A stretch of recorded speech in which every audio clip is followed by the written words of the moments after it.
Welcome to the Bestiary of Middle-earth, a series exploring the creatures, critters, and curious life forms of J.R.R. Tolkien's legendarium. This isn't just a catalogue of monsters, it's a walk through a living world. Each episode, we'll take one creature, sentient or not, and examine its role in Tolkien's work, its meaning, its symbolism, its place in the great story. We'll begin with the smallest beings and work our way up, step by step, sting by claw, hoof by wing, until we reach the towering giants of the legendarium. This isn't a reading guide or a lore dump. It's more of a slow walk through the wilds, taking time to look under the leaves. Whether you know your Silmarils from your Shadowfax, or you're just here for the stories, there's something in the tall grass for you. Now then, let's begin with something very small indeed. Today, we begin with a creature that gets exactly one sentence in The Hobbit, and yet, somehow it says quite a lot. We're talking about Beorn's bees. Now, if you've read The Hobbit, or let's be honest, seen the film and then read the plot summary, you may remember Chapter 7. Bilbo and the dwarves find themselves in the Hall of Beorn, a skin changer who can turn into a bear, keeps animals as servants, and brews his own mead. Frankly, he's living the dream. Tucked into Tolkien's description of Beorn's home is this line. In the garden there were hives of great black bees the size of hornets. They did not sting, but buzzed softly and went about their work. And that's it, just one sentence. But as with most things Tolkien, if you stare at it long enough, it opens up like a flower or a beehive, I suppose. So let's start with the obvious. These bees are massive, the size of hornets, Tolkien says. So already, we're out of the normal ecological territory and into the mythic. These aren't background insects. They're part of the world's texture, and they belong to Beorn's household in more ways than one. The fact that they don't sting is rather telling. Tolkien doesn't say they can't, just that they don't. That restraint mirrors Beorn himself, immensely powerful but calm. Doesn't like goblins, doesn't like strangers, but if you're polite, he'll feed you honeycakes and let you sleep in his garden. So yes, the bees are big, but they're also peaceful, productive, and strangely elegant, a bit like Beorn's ideal society. Now, Tolkien often uses animals and creatures to reflect the moral or emotional tone of a place. Think about it. The goblins shriek, the spiders in Mirkwood hiss and scuttle, the wargs snarl and burn, but Beorn's bees, they buzz, softly, they work, they don't sting. They're not just peaceful, they're orderly, and in Tolkien's world, that's important. He often contrasts harmonious natural order with the chaos of corruption. Isengard, for instance, is nature turned into machinery. Mordor is life drained out of the land, a place where strength and nature coexist without domination. And the bees are part of that. They make honey, they keep to themselves, and, like most good things in Middle-earth, they're there for those who notice. There's something else going on with these bees. They reflect a kind of micro-society. Tolkien scholar Verlin Flieger once pointed out that Tolkien liked to build miniature worlds, little societies that mirror the larger ones. The Shire is one, Rivendell is another, Beorn's garden, that's a third. The bees, then, are a high version of Beorn's whole philosophy. Quiet, self-sufficient, powerful in their own small way. They don't need to conquer anything. They just are, which, when you think about it, is rare in Middle-earth. Now, I did have a look at some text analysis for this, for those of you who enjoy a bit of digital wizardry. When we break down the language Tolkien uses to describe the bees, it's overwhelmingly positive. Words like softly, did not sting, and went about their work. Calm, pleasant, entirely non-threatening. When we break down the language Tolkien uses to describe the bees, it's overwhelmingly positive. Words like softly, did not sting, and went about their work. These represent calm, pleasant, entirely non-threatening. Contrast that with the words he uses for other forest dwellers. Spiders are horrible, sticky and thick, not exactly welcome dinner guests. Even without a degree in linguistics, it's clear these bees represent peaceful nature, not corrupted wilderness.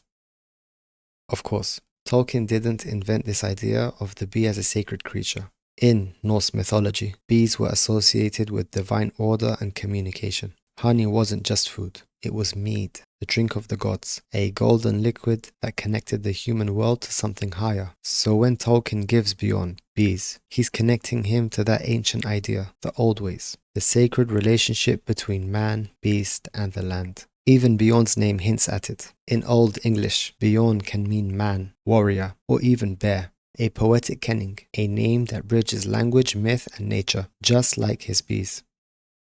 Tolkien's world is full of grand creatures, dragons, balrogs, immortal elves, but sometimes the most profound figures are the smallest. Beorn's bees don't talk, they don't fight, they don't even sting, but they endure, they create, they keep things sweet. In a world full of fire and shadow, maybe that's the real power. Bats appear only a handful of times in Tolkien's writings. They don't have names, they don't have dialogue, but they have a role, and it's a very specific one. They accompany evil. In The Hobbit, during the Battle of the Five Armies, Tolkien writes, "Above them swoop the bats, a cloud of them darkening the sky." It's brief, a single sentence, really, but it's vivid. And, more importantly, it's atmospheric. Bats aren't there to attack, they are there to announce. Their arrival means one thing: darkness is coming. Let's pin down the major bat sightings in Tolkien's world. In The Hobbit, they show up during the Battle of the Five Armies. A swarm of them darkens the sky as the goblins and wargs advance. Bats are with the enemy. They also hover in the background of the Silmarillion, particularly around Angband and Thangorodrim, Morgoth's domain of shadows and fire. While not described in detail, bats are part of the oppressive air. One assumes they live comfortably among the fumes and ash. They're not spotlighted, but Tolkien includes them with deliberate unease. They're creatures of shadow, not metaphorically, literally. Bats have long been cultural shorthand for fear, death, and the underworld. Tolkien didn't invent that association, but he knew how to use it well. In his hands, bats become mobile shadows. They are not just animals, they are an extension of evil's atmosphere. You don't see where they come from. You don't know how many there are. They simply arrive, already en masse, darkening the sky like a rolling storm cloud. Tolkien uses them as a kind of visual fog. They blur lines, they obscure, they make it harder to see what's coming. And that's exactly what evil does in this world. It doesn't just destroy, it confuses. And let's be honest, he never needed to explain any of this. He doesn't tell us why bats are frightening. He doesn't need to. We already know. There's something else to consider. Bats in Tolkien's world are quiet. They don't roar, they don't chatter, they don't narrate their evil intentions like a good villain might. They just fly in a cloud overhead. Their silence is unsettling. It's not passive, it's oppressive. It makes them a kind of unspeaking chorus, a living signal that the world is tilting towards dread. If we turn to language models or sentiment analysis, yes, I did run a few, we find that bat-related passages carry consistently negative emotional weight. Phrases like darkening the sky score sharply negative. The word swooped often appears in high-tension scenes. It's sudden, violent, unnerving. Bats cluster near words like goblins, wargs, shadow, and angband. It's a dark little corner of the vocabulary. Compare that with the word eagle, which sits beside freedom, sky, rescue, and goyhe. It's a tidy aerial binary. Eagles represent salvation. Bats signal doom. They are, quite literally, anti-eagles. One of the subtler questions Tolkien seems to pose, but never answers, is whether bats are evil by nature or simply used by evil. They aren't corrupted elves like orcs. They're not thinking servants like Gollum. They're not even monsters with names like Shelob. They are background creatures. They act on instinct, which raises a question. Is their association with evil intentional or circumstantial? Tolkien leaves that ambiguous, and that's probably the point. Some things in Middle-earth are corrupted by choice, others are just part of the storm. Bats may not speak or scheme, but their meaning is clear enough. They are the quiet prelude to darkness, the shadow just before the storm. Now moving on from Beorn's bees and the flap of bats, we arrive at something sharper, a presence that doesn't bite or burn, but sees. Let's talk about the Crebain. They don't circle for carrion, they don't call out warnings. They don't bring news or songs. They come in silence, or worse, with noise. And when they appear, it's already too late. You've been seen.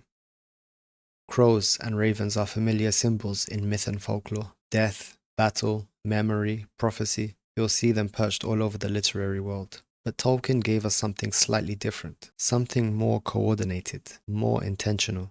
In the Fellowship of the Ring, as the company approaches the misty mountains, they spot a swarm of dark birds overhead. Not ordinary crows, Cribane, the text calls them. Large, black birds from Dunland, lying in organized formation, watching, reporting. They are agents of Saruman. They don't speak, but they inform, and that makes them very dangerous. The key passage goes like this. Frodo saw far away a black line, like a moving smoke, a dark swarm of birds, very large and black. They wheeled and circled overhead until they spotted the travelers. And that's all. No dramatic speeches, no fireballs, just birds circling. But the effect is chilling. Tolkien uses very careful language here. They move like smoke. They creep across the sky. And most importantly, they see. This is no longer a world where the enemy simply chases you. It's a world where the enemy is aware of you. And that changes everything. The Cribane aren't designed to fight. They're not beasts of war. They're not monstrous in scale or stature. Their job is to watch, and in Tolkien's moral universe, that makes them uniquely threatening. Because surveillance is not passive in Middle-earth, it's intentional. To be seen by the enemy is to be drawn into his reach, into his will. The Cribane are the prelude to control. They mark a new tactic in Tolkien's world building, where evil doesn't just use force, it uses information. The word Cribane is Sindarin, Elvish for something like clamorous ones. A fair description if you've heard crows on a winter morning. But make no mistake, these aren't just fantasy versions of real birds. They are hybrids, rooted in the natural world but lifted into myth. Tolkien takes the ordinary crow and twists it just slightly until it becomes something mythic and deeply unsettling. Ordinary crows might mark death. Cribane cause it, or at the very least, send it your way. Let's break down what makes the Cribane so unnerving. They blot out the sun like bats. They move in swarms like wasps. And they make noise. Loud, arrhythmic, echoing noise. Not the lyrical language of the thrush or the noble cry of the eagle. Just claws and chaos. They fly, yes, but not freely. Their formation isn't coordinated. Their movement isn't militarized. They are birds behaving like spies. This inversion of bird symbolism, turning flight into fear, turning wings into weapons, adds to Tolkien's theme. Not all that soars is noble.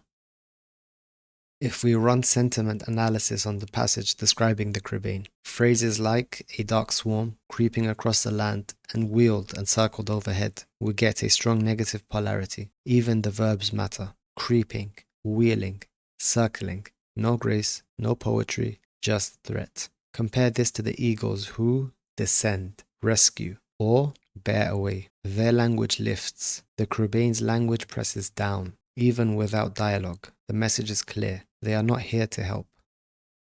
Tolkien didn't just invent the Cribane in a vacuum. He had models.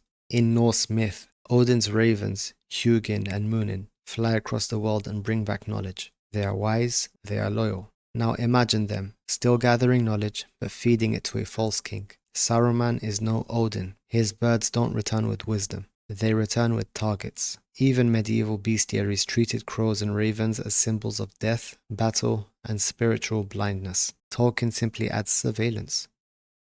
Cribane do not just add flavor, they change the plot. Because of them, the Fellowship can't cross the mountains the way they planned. They're spotted, scattered, and rerouted toward Moria. That one aerial encounter sets off a chain of events, leading to the mines, the Balrog, and Gandalf's fall. All from a handful of birds. It's one of Tolkien's neatest tactical turns. A minor creature forces a major redirection. Small wings, big consequences. Here's a tricky one.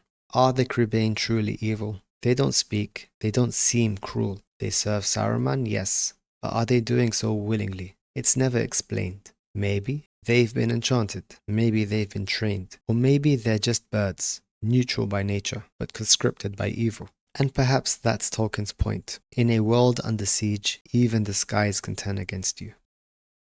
Let's finish with a visual. If Middle-earth had a moral hierarchy of birds, it might look something like this. Eagles at the top, being divine messengers, untouchable and righteous. Thrushes come next. They are bearers of memory and truth. Followed by bees. They represent harmony, labor, peace. Then we have neutral birds such as sparrows, robins, the ordinary watchers. Next come the Cribane. They represent surveillance, fear, noise. And lastly, we have bats. They represent shadow, disease, and corruption. The Cribane aren't the lowest, but they are descending. Birds without freedom, flight without joy, eyes without empathy.